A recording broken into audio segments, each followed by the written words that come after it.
अस्सलाम वालेकुम वरहमतुल्लाहि वबरकातुहू। दोस्तों, मेरे चैनल में खुश आमदीद। आज के इस सेशन में हम इस Samsung classic collection 2 microwave oven की मुकम्मल ट्रबल शूटिंग करेंगे, वो भी इस डायग्राम के साथ। और इसकी हम वायरिंग देखेंगे और इसमें आने वाले जितना मुमकिन फ़ाल्ट होते हैं जो कि रूटीन में आते हैं उनको हम देखेंगे। अगर आपको पावर इलेक्ट्रॉनिक्स में अच्छा एक्सपीरियंस नहीं है तो कभी भी रिपेयर करने की कोशिश ना कीजिए, क्योंकि इसमें अनआइसोलेटेड लाइव इलेक्ट्रिकल वोल्टेज होते हैं और हाई वोल्टेज होते हैं। ज़रा सी गलती, लापरवाही ये मौत का सबब बन सकते हैं। तो इसलिए इंतहाई केयरफुल रहने की ज़रूरत है। इसकी ट्रबल शूटिंग के दौरान सबसे जो इम्पोर्टेंट सेफ्टी पॉइंट्स होता है वो इस हाई वोल्टेज कैपेसिटर को डिस्चार्ज करना और इसको कभी भी गलती से भी टच नहीं करना। जब तक ये प्रॉपरली डिस्चार्ज ना हो, हम इसके वोल्टेज वेरीफाई ना कर लें, इसको कभी भी टच नहीं किया जाएगा। पहले इसके कंपोनेंट की लोकेशन देख लें। यहाँ पर ये इसकी इनपुट पावर केबल है, प्राइमरी फ्यूज़ है जो कि मेन लाइन का फ्यूज़ है। इसके बाद यहाँ पर थर्मल कटआउट है। यहाँ पर इसका इलेक्ट्रॉनिक कंट्रोलर बोर्ड होता है। यहाँ पर डोर सेफ्टी स्विच होते हैं, यानी इसको उस हालत में ऑन होना चाहिए जब इसका डोर क्लोज हो, क्योंकि इसमें 2.4 गीगाहर्ट्ज़ की रेडिएशन हो रही होती है, स्विचिंग हो रही होती है, तो वो रेडिएशन नुकसानदेह है। इसलिए इसको प्रोटेक्शन दी जाती है कि कभी भी ये उस वक्त तक रेडिएट ना करे, इसका मैग्नेट्रॉन काम ना करे जब तक दरवाज़ा बंद ना हो, इसका गेट बंद ना हो, डोर क्लोज ना हो। चलो इसकी ट्रबल शूटिंग स्टार्ट करते हैं। जितने भी माइक्रोवेव ओवन हैं उनकी तकरीबन ट्रबल शूटिंग एक ही तरह की है। वर्किंग प्रिंसिपल सेम होता है, किसी में सेफ्टी ज़्यादा होती है, किसी में कम होती है। लेकिन जो मेन एजेंडा पॉइंट होता है वो इस हाई वोल्टेज सेक्शन को सेफ्टी के साथ चलाना, सिक्योरिटी के साथ चलाना। अगर आपके पास ये high voltage capacitor discharging kit है तो इसको डिस्चार्ज कर लीजिए। एक एंड को चेसिस के साथ कनेक्ट कीजिए और दूसरी वायर को बहुत एहतियात से कैपेसिटर पे लगा दें। कैपेसिटर के दोनों एंड पे इसको कनेक्ट कर दें।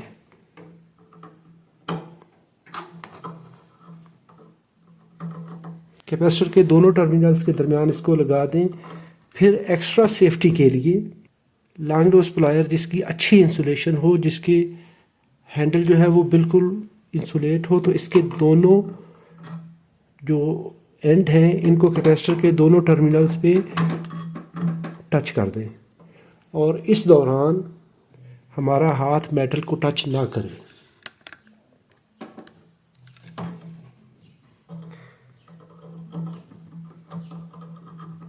इस तरीके से इसको कैपेसिटर के साथ इस तरह से दोनों को शॉर्ट कर दें तो ये कैपेसिटर डिस्चार्ज हो जाएगा। और ये डिस्चार्जिंग का प्रोसीजर हम हर बार दोहराएंगे जब भी इसको ट्रबल शूटिंग के दौरान हम पावर अप्लाई करेंगे। पावर हटाने के बाद इसको हमने हर हाल में डिस्चार्ज करना है, कभी भी इसको हमने नज़रअंदाज नहीं करना। अब यहाँ पर जो पहला फॉल्ट होता है कि ये हमारा माइक्रोवेव ओवन टोटली डेड है, तो उसके लिए हमें लाइन इस फ्यूज़ के थ्रू कंट्रोल बोर्ड पे मिलेगी, न्यूट्रल इस थर्मल कटआउट के थ्रू यहाँ पर मिलेगा। तो ये आ जाएगा इस जगह पर। ये है हमारा कंट्रोल बोर्ड। कंट्रोल बोर्ड पे डायरेक्ट 120 वोल्ट आने चाहिए क्योंकि ये 120 वोल्ट ऑपरेटेड है। अगर ये सप्लाई नहीं आती, फ्यूज़ ओपन हो सकता है, थर्मल कटआउट डैमेज हो सकता है, या हमारी केबल कहीं से डिस्कनेक्टेड है। मल्टीमीटर को कंटिन्यूटी पे रखें, एक टर्मिनल पे लगा दें और यहाँ पर फ्यूज़ के एक एंड पे चेक कर लें। या ये पॉइंट इस पे आ सकता है या इस पे आ सकता है यहाँ पर। तो यहाँ पर ये कंटिन्यूटी दे रहा है, तो इसका मतलब है इस पॉइंट से लेके तो ये केबल यहाँ तक गुड है। फ्यूज़ के दूसरे एंड पे चेक कर लें। अगर ये फ्यूज़ ठीक होगा तो इसको कंटिन्यूटी देनी चाहिए। अगर ये ओपन सर्किट होगा तो ये कंटिन्यूटी इस साइड पे तो मिलेगी लेकिन अगर फ्यूज़ हमारा जल चुका है तो ये दूसरी साइड पे कंटिन्यूटी नहीं होगी। ऐसे ही इसकी कंटिन्यूटी हम इस कनेक्टर के जो मेन इनपुट टर्मिनल है इस पॉइंट पर चेक कर सकते हैं। ये फ्यूज़ से गुजरने के बाद यहाँ पर पहुँचेगी। तो ये है हमारा वो कनेक्टर, यहाँ पर ये पहुँच गई। अभी इस वायर को दूसरी एंड पे लगा दें, दूसरी साइड पे लगा दें, थर्मल कटआउट के इस साइड पे लगा दें। ये ठीक है। इसको दूसरी साइड पे भी कंटिन्यूटी देनी चाहिए। अगर यहाँ पर कंटिन्यूटी दे रहा है, यहाँ पर कंटिन्यूटी नहीं दे रहा, तो इसका जो थर्मल कटआउट है, ये स्विच है थर्मल प्रोटेक्शन स्विच, ये ओपन हो चुका है, तो इसको हमें रिप्लेस करना होगा। यहाँ पर कंटिन्यूटी आ गई और कनेक्टर के दूसरे न्यूट्रल वाले पॉइंट पे चेक कर लो, यहाँ पर भी कंटिन्यूटी आ गई। अगर यहाँ पर ये वोल्टेज पहुँचेंगे, इसको अभी हम वोल्टेज दे के भी चेक कर लेंगे। अगर यहाँ पर सप्लाई पहुँचेगी तो इस बोर्ड को, कंट्रोलर को डिस्प्ले देना चाहिए। अभी मैंने यहाँ पर इसको सप्लाई दी है। जब सप्लाई इस कनेक्टर पे मिल जाए तो इसको पावर ऑन होना चाहिए, इसको डिस्प्ले देना चाहिए।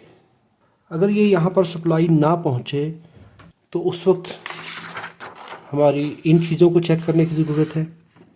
अगर यहाँ पर सप्लाई पहुँच गई और इसका डिस्प्ले ऑन नहीं हो रहा, तो इसका ये ट्रांसफार्मर, रेक्टिफायर, -5 वोल्ट रेगुलेटर है, माइक्रो कंट्रोलर है, तो दिक्कत हमारी उस वक्त इस बोर्ड के अंदर है। तो हमें इसको चेक करना पड़ेगा। ये वो सूरत हाल है कि जब इस पर सप्लाई हमने दी, इस पर डिस्प्ले नहीं आ रहा। अभी जब इस पर सप्लाई दे दी, डिस्प्ले आएगा। अभी जो दूसरी फॉल्ट कंडीशन होती है कि जब हम इसको प्लग इन करते हैं तो मेन सर्किट ब्रेकर ट्रिप कर जाता है। तो उस वक्त क्या कंडीशन होती है? एक कंडीशन तो ये है कि जब हमारा सर्किट ब्रेकर इस फ्यूज़ रेटिंग से कम होगा, यहाँ पर 15 एम्पियर का फ्यूज़ है, हमारा सर्किट ब्रेकर 10 एम्पियर 12 एम्पियर का है, तो उस कंडीशन में क्या होगा कि अगर कोई भी शॉर्ट सर्किट है तो हमारा ब्रेकर ट्रिप करेगा। इसमें जैसे हमने लास्ट वीडियो में देखा था कि ये MOV इसका शॉर्ट सर्किट था, जिसकी वजह से ये ब्रेकर इसका ट्रिप कर रहा था। दूसरी कंडीशन ये है कि यहाँ पर ये ओके है, हमारी ये वायर यहाँ से लेके इसके पीछे, इसके इंटरनल जो इसकी इंसुलेशन है वो डैमेज हो गई है, उसकी मेटालिक कनेक्टर शॉर्ट हो सकते हैं। तो ऐसी सूरत में हम फ्यूज़ से या थर्मल कटआउट से इसको निकाल लेंगे और इसको चेक कर लेंगे। अगर ये मल्टीमीटर से इन 2 पॉइंट्स पे कंटिन्यूटी दे रही है वायर, तो हमारी वायर शॉर्ट सर्किट है। तो फिर हम वायर को रिप्लेस करेंगे। हम इस थर्मल कटआउट को कैसे चेक कर सकते हैं? कंटिन्यूटी पे रखते हुए मल्टीमीटर को ऐसे दोनों वायर्स पे लगाएं, हीट अप करें।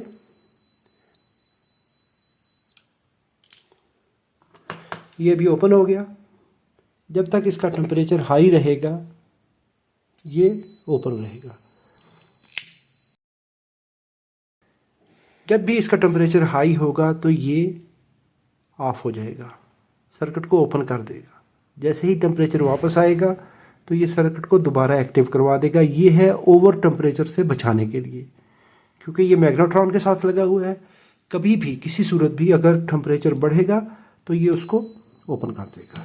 कुछ माइक्रोवेव ओवन्स के अंदर इस तरह EMI फ़िल्टर होता है, लाइन और न्यूट्रल आते हैं, फ्यूज़ यहाँ पर, और ये एक EMI फ़िल्टर लगा हुआ है। तो इसमें से करंट गुजरने के बाद यहाँ से आउट हो रही होती है।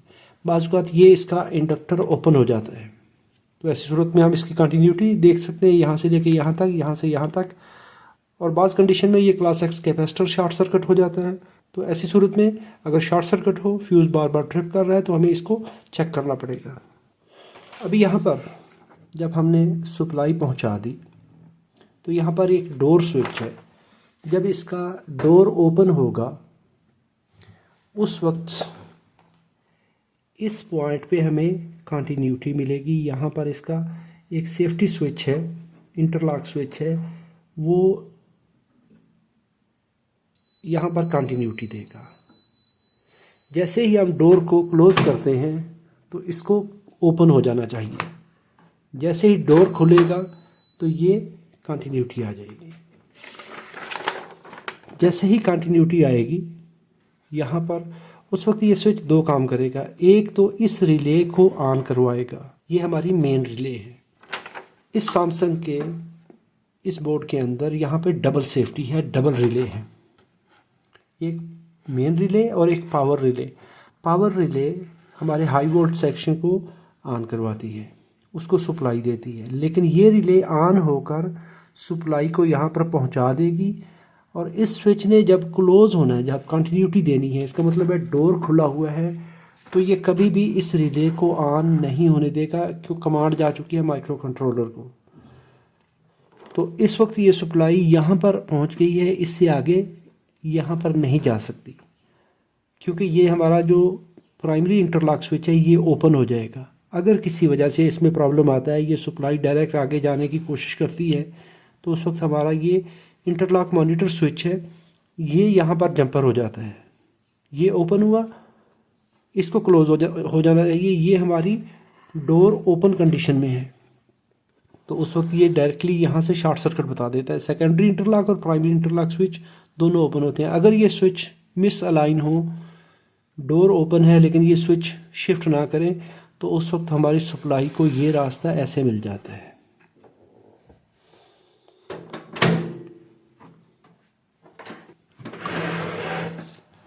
यहाँ पर मैंने इसको सप्लाई दी और इसका ये डिस्प्ले आ चुका है।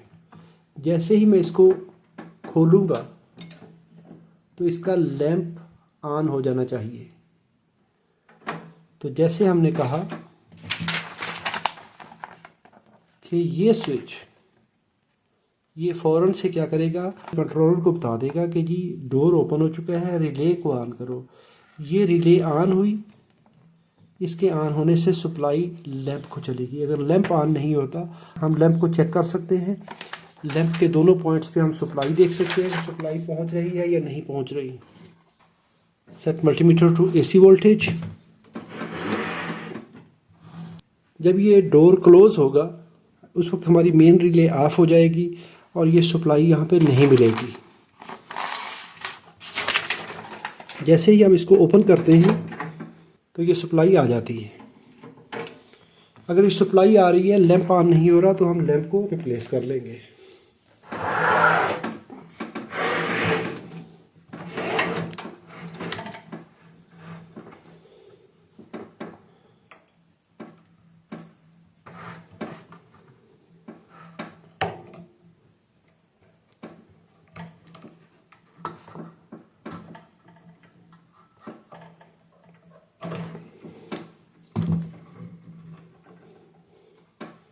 यहाँ पर मैंने ट्रांसफार्मर की जो प्राइमरी कनेक्शन है, जो कि यहाँ से आ रहे हैं, इनको मैंने ओपन कर दिया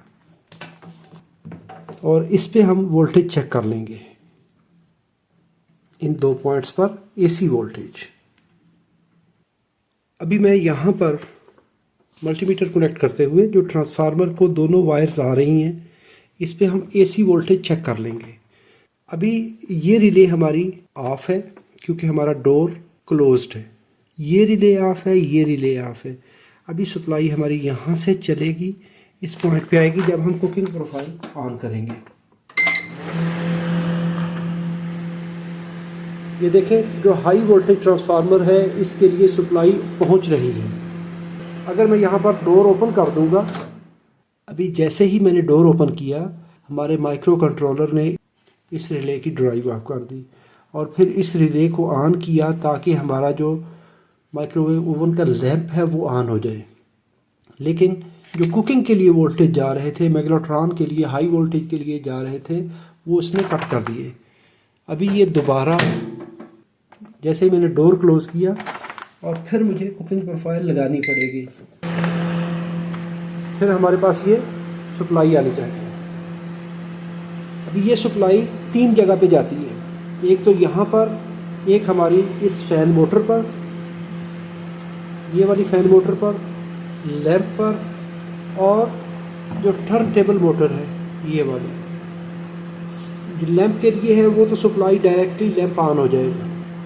जैसे ही डोर क्लोज हुआ, हमने कुकिंग स्टार्ट की, ये रिले फिर से ऑन होगी, हमारे लैंप को ऑन करवा देगी। और ये स्विच क्लोज हुआ, इसके क्लोज़ होने से मोटर को टर्न टेबल के लिए उसको सप्लाई मिलेगी, फ़ैन को सप्लाई मिलेगी और हाई वोल्टेज ट्रांसफार्मर को सप्लाई मिलेगी। अगर हमारा ये फ़ैन नहीं चल रहा तो उस वक्त हमें इसकी वायरिंग चेक करनी है, ये वाली, प्लस इस पर सप्लाई देखनी है, सप्लाई आ रही है नहीं आ रही, उसके लिए ये रिले चेक हो सकती है।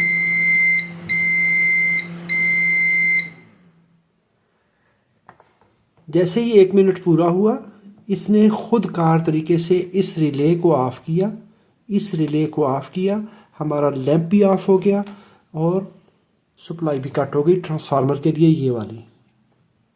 अगर यहाँ पर ये वोल्टेज नहीं आ रहे तो फिर हम क्या करेंगे?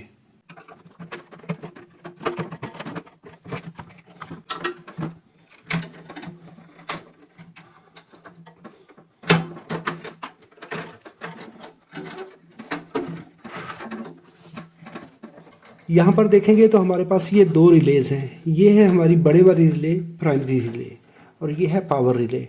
तो उस वक्त ये रिले डैमेज हो सकती हैं, इसके कॉन्टैक्ट डैमेज हो सकते हैं। हम इन रिलेज़ को उसी तरीके से सप्लाई के तरीक़ेकार से हम इसको चेक कर सकते हैं।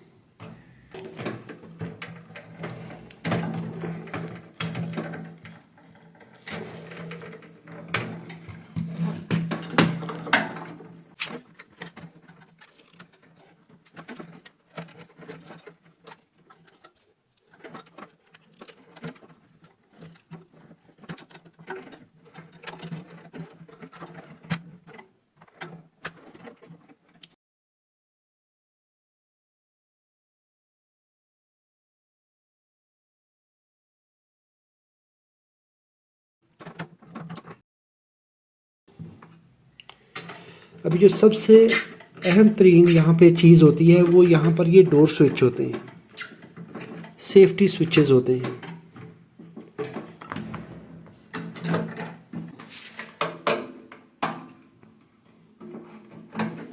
इनको प्रॉपरली अपनी जगह पे प्लेस होना चाहिए, ये लगे हुए होने चाहिए और ये प्रॉपरली ऑपरेट होने चाहिए।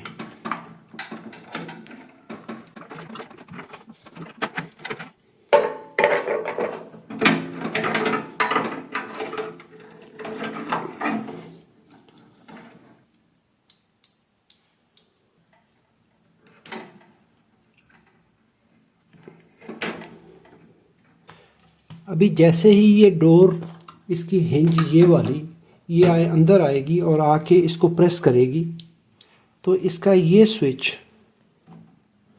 अपनी पोजीशन चेंज करेगा।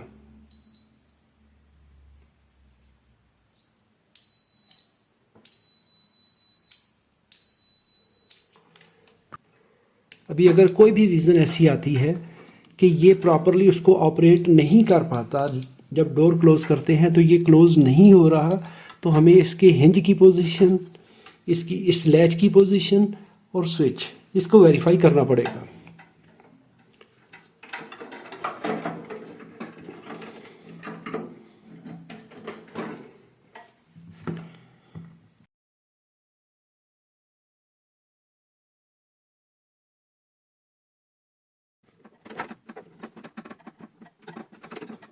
यहाँ पर ये स्विच जो है, रिले की आउटपुट जो कि ट्रांसफार्मर को जा रही है उसके सीरीज़ में ये स्विच लगा हुआ है।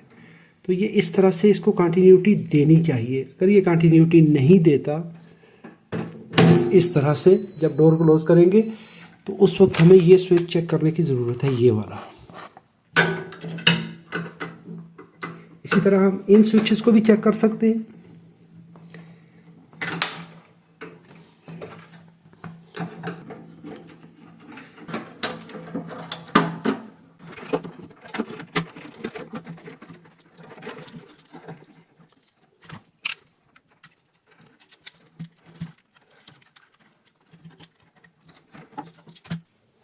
ऐसे ही हम यहाँ पर इन स्विचेस को चेक कर सकते हैं। ये देखें, एक लाइन हमारी जो थर्मल कटआउट से आ रही है वो इस स्विच पे आएगी। तो इस स्विच से जो करंट गुजरनी है वो यहाँ पर रिले को जाएगी। इसी तरह हम यहाँ पर इस स्विच को भी वेरीफाई कर सकते हैं। सिमिलरली इन स्विचेस को भी उसी तरह ही हम वेरीफाई कर सकते हैं।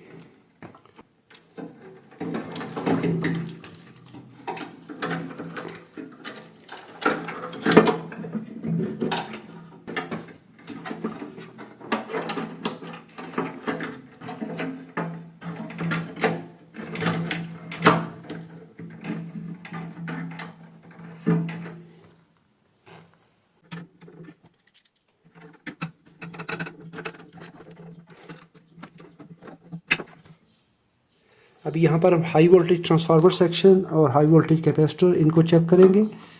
सबसे पहले हम इसको डिस्चार्ज कर लेंगे। मज़ीद तसल्ली के लिए इस प्लायर को जोड़ देंगे इसके दोनों टर्मिनल्स को।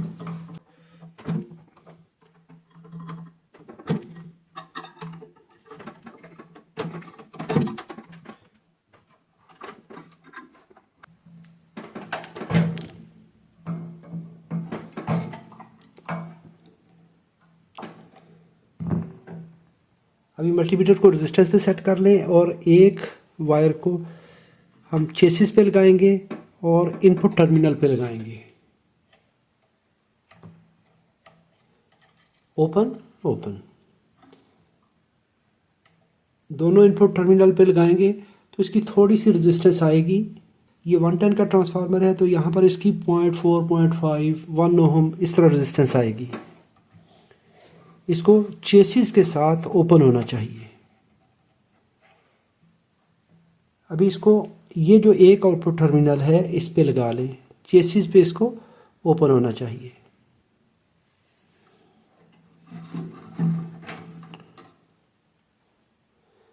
और ट्रांसफार्मर की ये वाली वायर है इस पे देख लें,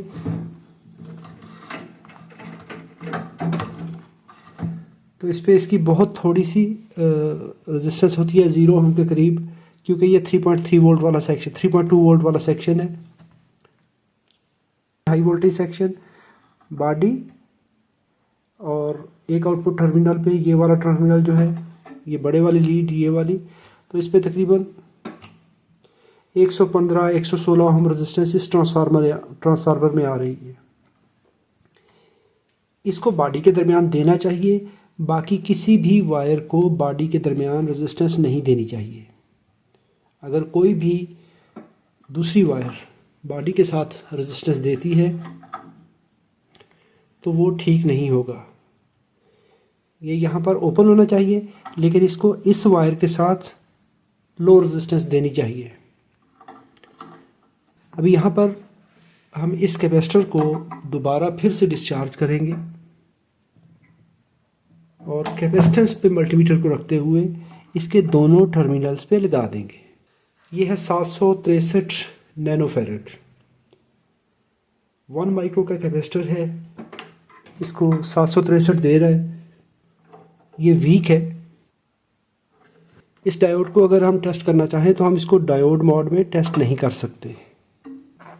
इसके लिए हम 12 वोल्ट सप्लाई लेंगे, मल्टीमीटर को डीसी पे रखेंगे, सप्लाई का एंड यहाँ पर चेसिस के साथ कनेक्ट कर देंगे और पॉजिटिव टर्मिनल यहाँ पर कनेक्ट कर देंगे, बैटरी का पॉजिटिव टर्मिनल मल्टीमीटर के पॉजिटिव के साथ, और इस जगह पर हम वोल्टेज पढ़ लेंगे तो 9.54 वोल्ट आ रहे हैं। 12 वोल्ट पावर सप्लाई का एंड ग्राउंड किया, इस जगह पे हमने सप्लाई पॉजिटिव लगाई और ये हमने डायोड के इस एंड पर नेगेटिव लीड लगाई, तो हमें ये 9.3 वोल्ट मिल गए।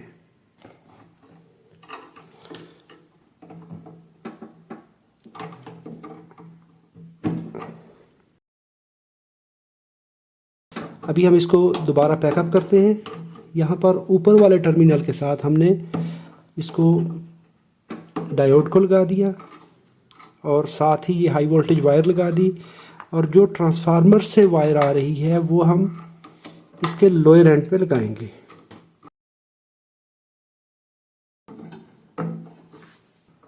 ट्रांसफार्मर से आने वाली वायर कैपेसिटर के एक एंड पे जाएगी, दूसरे एंड पे डायोड और ट्रांसफार्मर की ये लो वोल्टेज वायर ये इकट्ठी हो जाएंगी एक ही जगह पे, और वही पॉइंट डायोड वाला पॉइंट मैग्नेट्रॉन पे चला जाएगा। ट्रांसफार्मर की ये वायर लो वोल्टेज वायर ये भी इस पे चली जाएगी।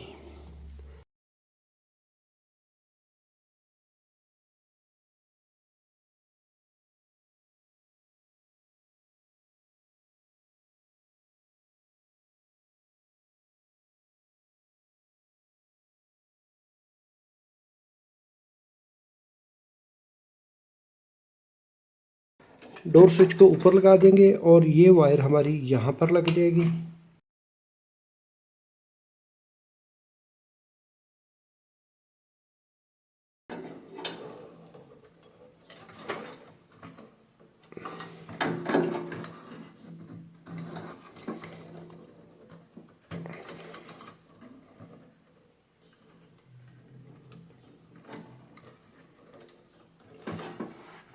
अभी यहाँ पर ये कनेक्टर यहाँ पे लगा देंगे, ये जो बोर्ड का पावर कनेक्टर है। जो ब्लैक वायर्स हैं ये इस रिले पे आएंगी, वाइट वायर्स इस रिले पे आएंगी और ये हमारा इस तरह से कनेक्शन हो जाएगा। अभी हम इसको यहाँ पर इंस्टॉल कर देते हैं।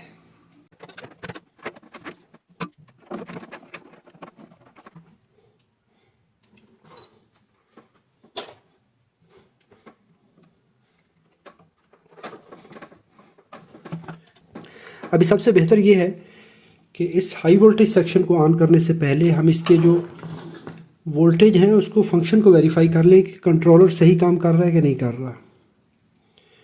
Set multimeter to AC and now I will apply power.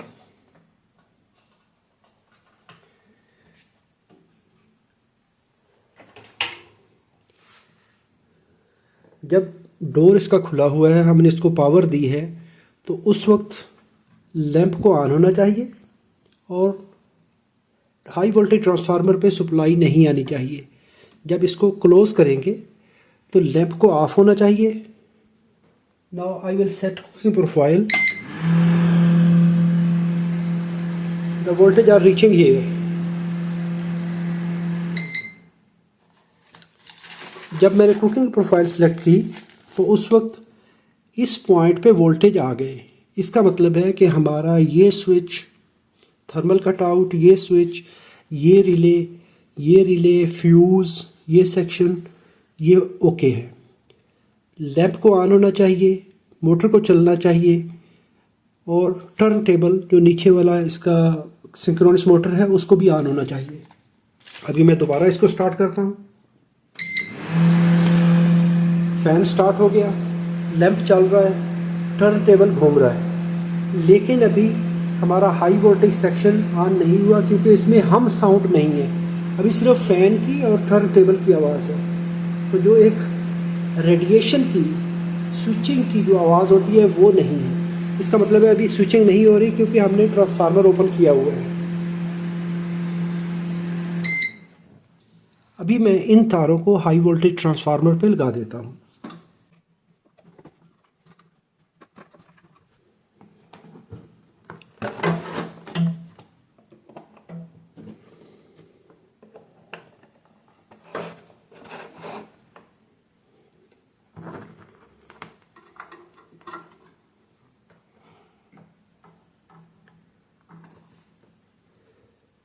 अभी मैंने AC पे मल्टीमीटर को रखा और यहाँ पर इस जो छोटी किट है इस पे मैंने हाई वोल्टेज टेस्ट किट पे मैंने मल्टीमीटर कनेक्ट किया।